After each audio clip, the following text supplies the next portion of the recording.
All right, good morning, everyone. It looks like it's 11 o'clock, so we're going to get started. Thank you all so much for joining this webinar. My name is Rebecca Ozeran, for those of you who don't know me. I am the PI on this fireworks curriculum development project, and I'm really excited to see so many colleagues and other educators interested in fire ecology education. Before we dive into the fireworks curriculum for Oak Woodlands, I do want to let you all know that we are having a free training series with recorded videos and live sessions that will be held on August 4th, 6th, and 7th. And there will be more information in the chat and some more information at the end of today's presentation. We would love to see you all there, and feel free to reach out to our team with any questions about it, and we'll have our contact info available also. For brief technical details, today's webinar is being recorded. Because all of viewers are muted, please write any of your questions about the presentation in the Q&A box.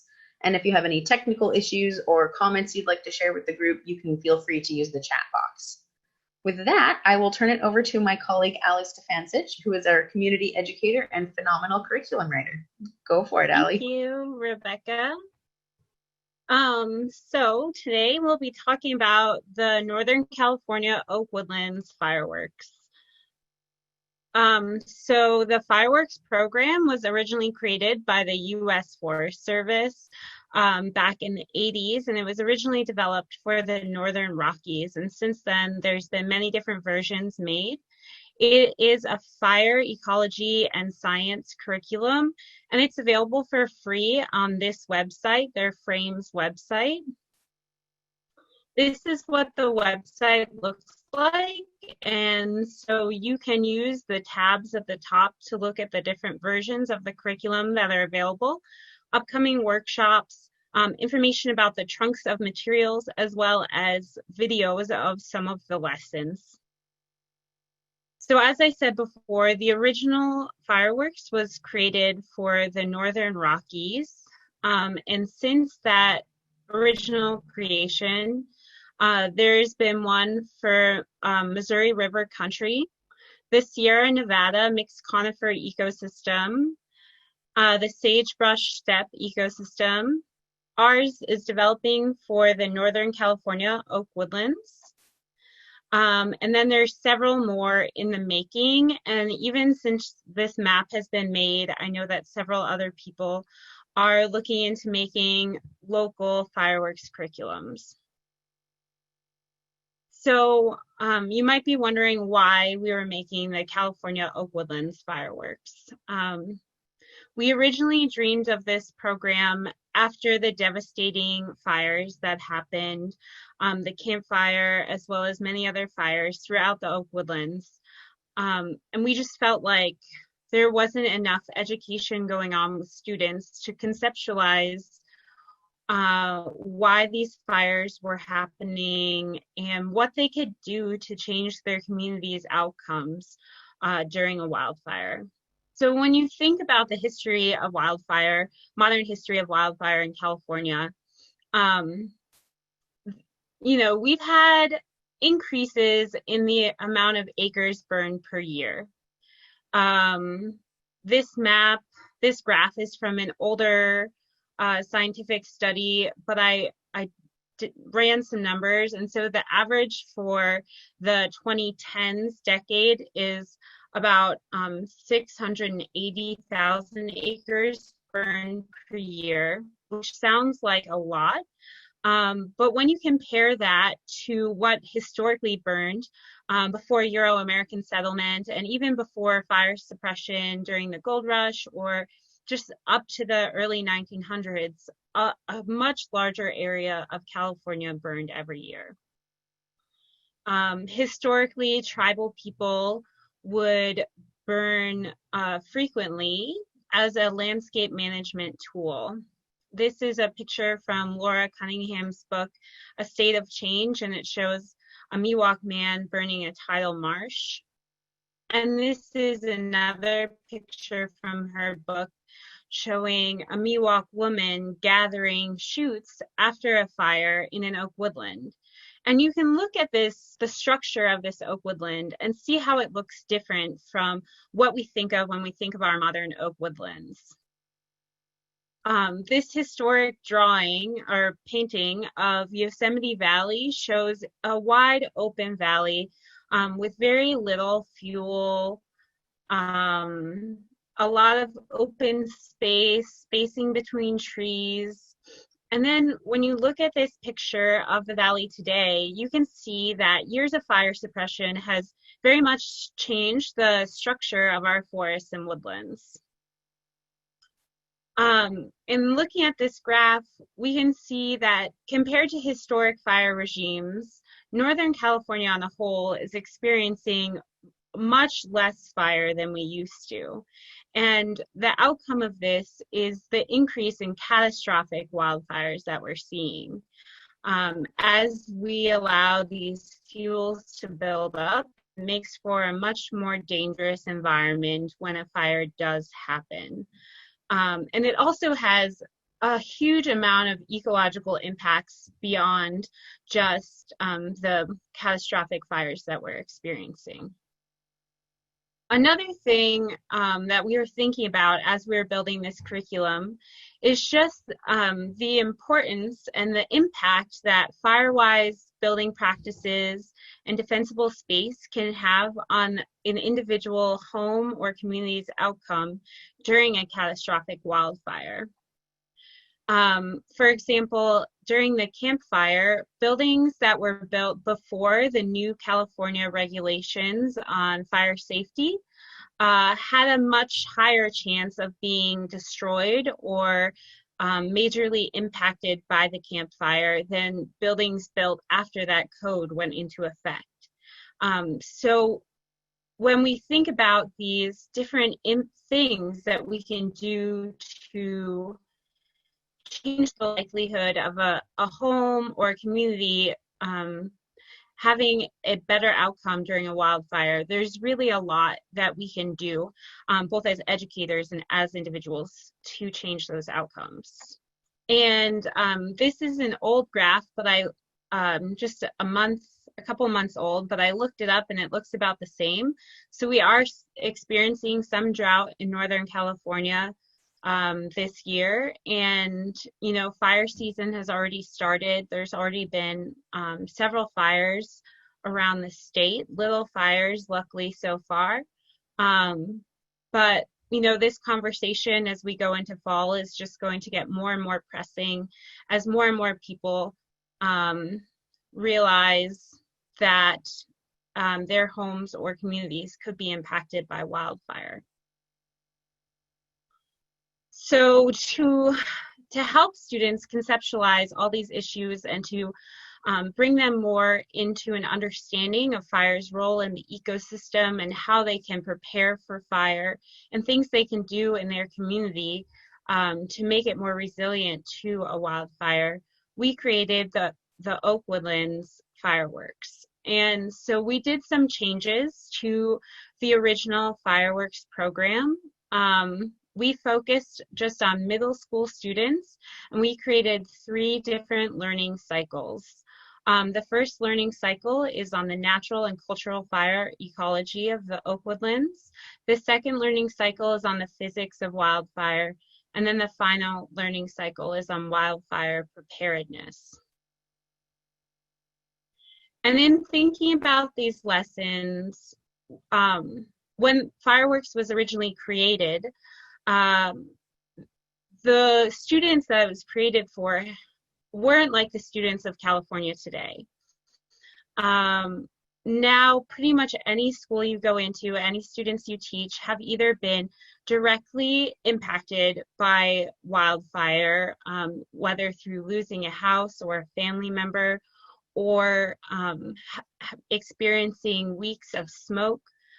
So students have a much more complex relationship with wildfire than when this curriculum was originally built. And so we've put a lot of time into adding preparations that teachers can take and understanding and guiding conversations to go through these lessons at the beginning of each unit so that you can feel prepared when you're teaching your students for any trauma that arises, and knowing how to best deal with that, And we definitely have a lot of suggestions for lessons where you might want to have a counselor in the room, or different ways that you can think about reaching out to the community and getting additional support for your students, because I know that all the students I teach have been impacted by wildfire, and I'm sure so many of yours have too. So teaching these lessons in a way that empowers them and gives them a sense of agency, as opposed to just increasing the fear and re-traumatizing them, is really important. So now we'll just go through the 3 lesson cycles. So the first one is on natural and cultural fire ecology. And in this lesson, the goal of these lessons is to get an understanding of the oak woodlands ecosystems, to familiarize students with the plants and animals that live there, and also to familiarize them with the tribal folks who have historically lived in the oak woodlands. So the first lesson is on Native Californians' connection with fire. And in this lesson, students read a story from a local tribe about their connection with fire and some of the ways they use fire. And then they also watch some videos about tribes using fire in a modern sense. The second lesson is Who Lives Here? Adopting a Plant, Animal, or Fungus.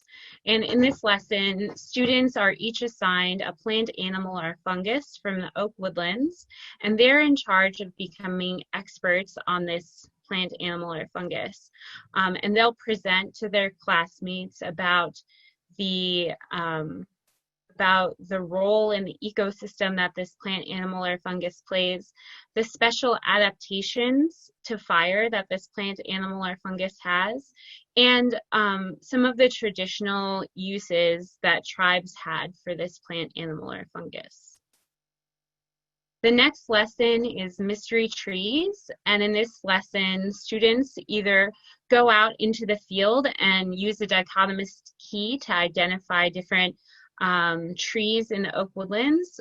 And if you don't have access to a forest right next to your school or place of instruction, then the curriculum kits, which I'll touch on in a little bit, will have samples from each of the plants, from each of the trees. So you can do this lesson either outside as a field lesson or inside, depending on your location.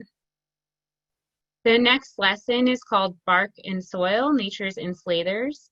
And then this lesson, students run an experiment to see how bark and soil can work as an insulator for plants and animals who live under the soil against the extreme temperatures of wildfire. So they use a hair dryer, and they heat up a makeshift tree, and then they have a temperature gauge inside to see the graph of how the temperatures change with different layers of insulation. The next lesson is on the oak woodland fire regime. And in this lesson, students read different scientific documents about the historic and present oak woodland fire regimes, and then they debate a bit about what they think the historic fire regime would have looked like and what they think the fire regime currently should be. The next lesson, the Elaborate, is something that was really important to us.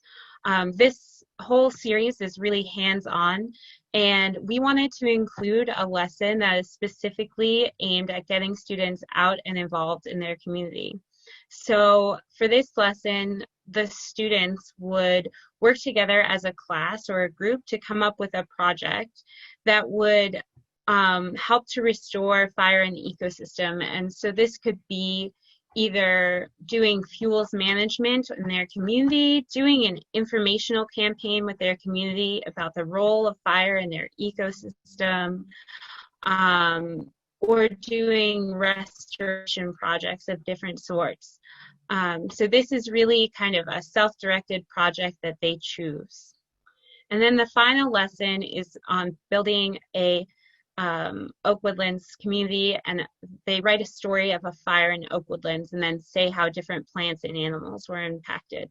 So just to kind of get a grip of what they learned and work through that.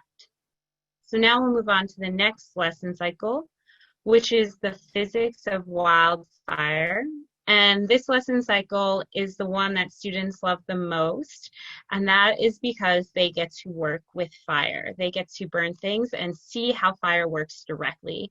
And that sounds really scary to a lot of people, the idea of letting students light things on fire. But after having done it several times, I can tell you that when you set everything up right and make sure students know their expectations, that this works really well and students are extremely engaged. So the first lesson is a demonstration of the matchstick burn boards. The matchstick burn boards are basically a surrogate for seeing how fire behaves in different fuel arrangements and densities and slopes. So this first one is just a demonstration. So you can show it to your students, kind of get a feel for how they're going to interact with working with fire, and then they'll get to do it again at the end. So then the fire triangle lessons. So these lessons let them experimentally look at the interaction between fuel, oxygen, and heat in a fire, and how fires don't work without all three of those ingredients there. The next lesson is called the bonfire challenge, where students, different groups of students are given different types of fuels, and their challenge is to see whether they can start a bonfire with those fuels, a miniature bonfire. And so some students will be giving wet, larger materials, and some students will be given drier, smaller materials. And it just builds an understanding of how the different types of fuels can make fire more or less easy to burn. The next lesson is called the Tinker Tree Derby, where students build a tree and they light a surface fire under the tree and then see if their tree would survive the surface fire happening underneath it, or if the surface fire would become a crown fire. So the students get to move around and arrange the tree in whatever way they like. The next one is another phenomena in action. And so for this cycle, the phenomena in action we have highlighted, or tips and tools to do, are mostly fuels removal projects, because the whole point of this lesson series is understanding the fire triangle and the fire behavior triangle. And the one thing that we can control the most in the fire behavior triangle is fuels. And then the final lesson is the students getting to do the matchstick burn boards. And this is a much more open-ended.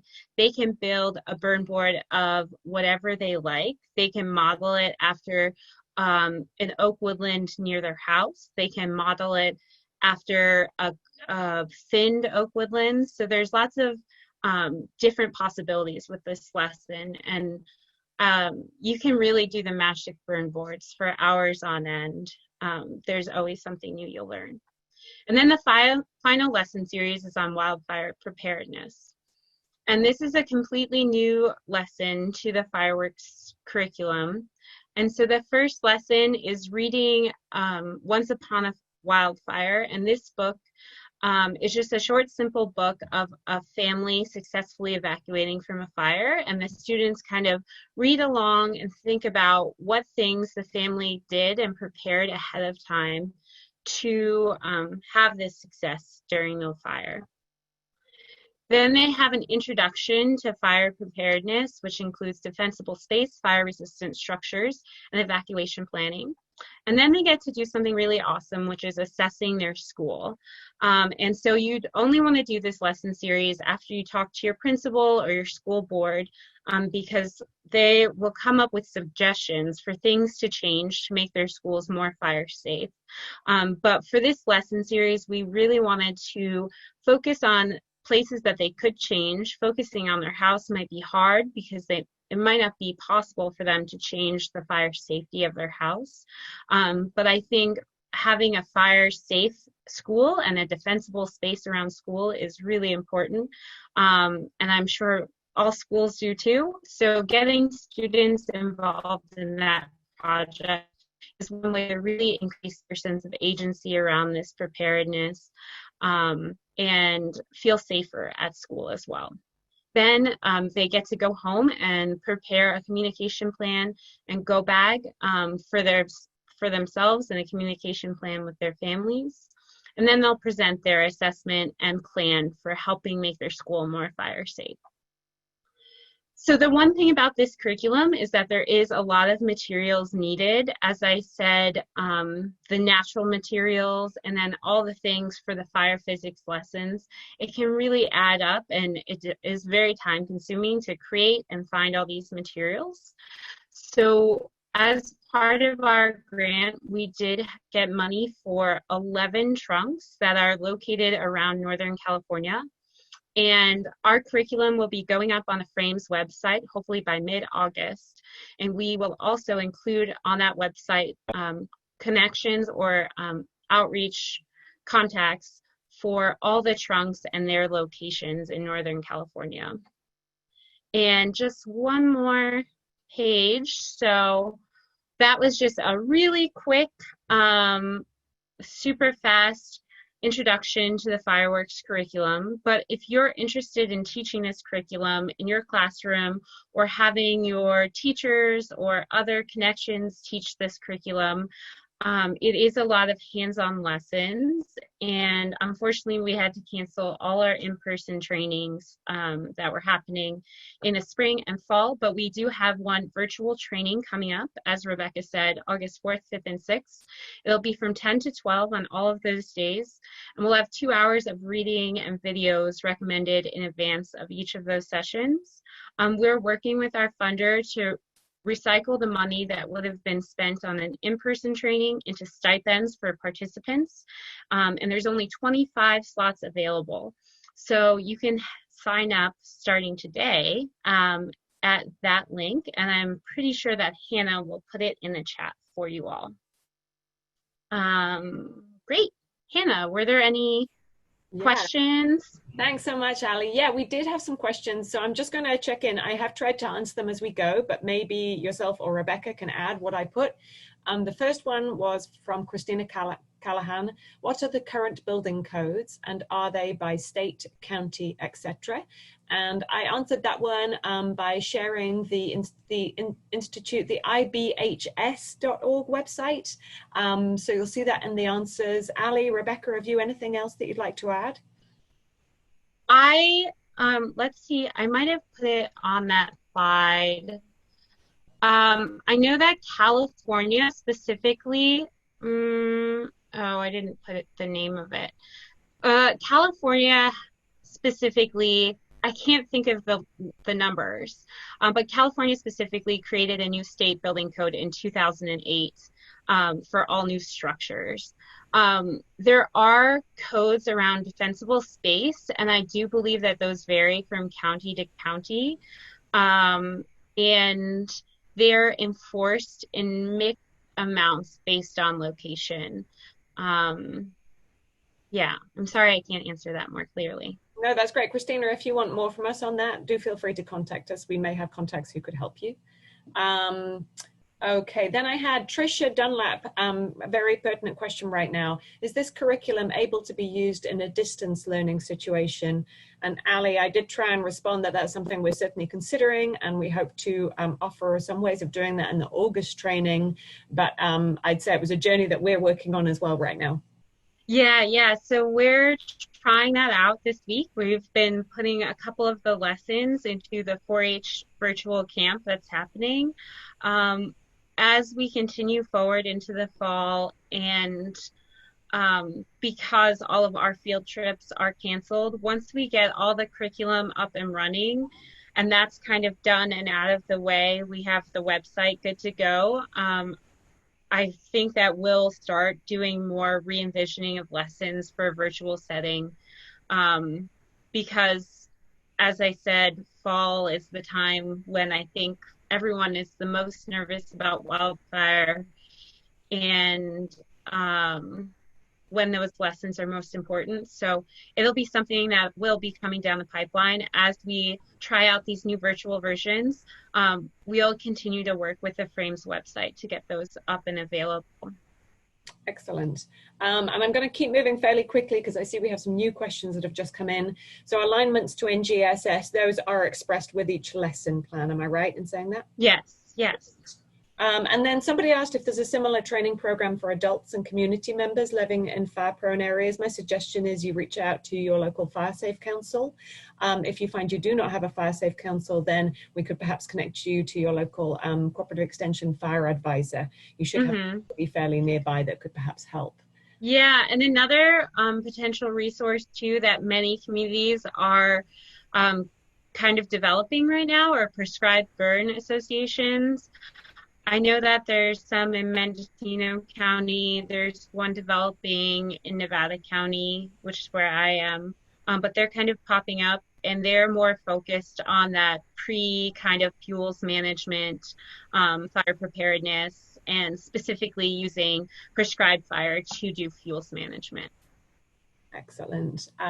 Okay, so let me just see. So I would say that we've answered a question about living in Southern California and the resources available there. And the list of activities is on the Frames website, but not necessarily the ones which are the ones that the exact ones that Ali's just gone through. We're going to be updating the Oak Woodlands ones to come up there very soon. Yeah, we're hopeful to have everything from our lesson series up by mid-August. So I have a good question. But if you join the training, you might get early access to them. So here's a question about the training. Are you able to use the lessons and the curriculum without attending the August sessions? Yes. They're up free online for anyone to use. We do provide more background, and there will be additional presentations that are specific to just kind of increasing the depth of understanding around fire so you can feel more comfortable sharing and answering student questions that do come up. But we want as many people as possible to use these resources, so you can hop online anytime and look at the resources, download them, print them out, use them in your classroom. Please do. Excellent. Are there specific high school lessons? So the Sierra Nevada version did use, so the original Fireworks was created in 3 sections, elementary, middle, and high school. Just for ease of time and because of the size of our grant, we didn't have enough funding to convert all 3 versions. We just did the middle school, but the Sierra Nevada version does have a high school version. The Northern Rockies version does have a high school version. There's also a generic version on the Frames website. And the only sections that are missing from that generic version are the ecosystem specific lessons. And we chose to do middle school just kind of as that way people could easily bump it up or bump it down. And I would say many of these lessons I've even done with adults in different learning programs, and they find them just as interesting and informational. Perfect. I see that we are drawing to the last minute really of the presentation today. I do want to draw attention to the chat room. So regarding building codes, there is an answer from Susie Coker in there. Susie is an expert within UC regarding fire and forestry. So do take a look in the chat room and that will help. Thank you, Susie. And Ali, thank you so much for speaking today. It's great news about all of this. And for those who I didn't manage to get to answer in the chat, please feel free to send any questions via email. I'm going to put my email address in the chat room right now. And we'd love to follow up with you. I see some people who are interested in delivering trainings themselves, and we'd love to help with that. So do contact us by email. And I think, let's see if there's anything.